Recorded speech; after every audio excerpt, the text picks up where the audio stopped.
در بیگ گران میل محطه تحویل بازار کوبانی کردن هر ساعت که هر ترانس که امین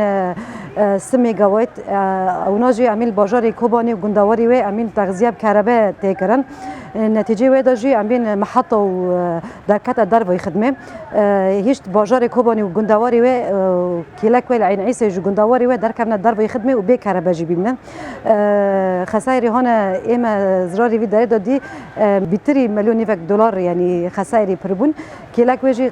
تشتی هنا هاتی کرنجی امین محاوله ما هنا هاتی هدف گرتن محاولات قطعی خصوصی نه دیتنجی و تصليح کرنی خواجی زحمت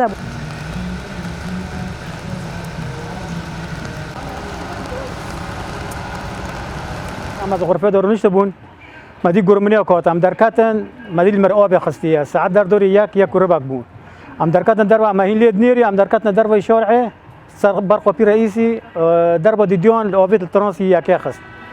حطوني ما قلت تلفونات ويا كان وري ارينا ترانسي ديديون خاصة ويا هات ترانسي ديديون اور بي كتبوا حطوني ساعات در دوري ضد اونجا اور بامروندن و توي 4 5 هاتن ريو بازار بزوتا ساعات یک ربع یک ونيف تقريبا و فيتنا كوفيتي مرآب خاص لترانسي يك خاص ترانسي ديديون خاص ما بين خد هذا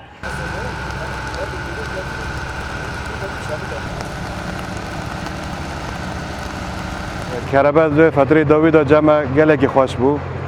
ساعات یک دادات حتی 3 شب دنیبرا ساعت که خود بو و قصف ترکی ام به كهرباء بن كهرباء نو سر باجر کامل قطع تونه یعنی محطة دمر کرنه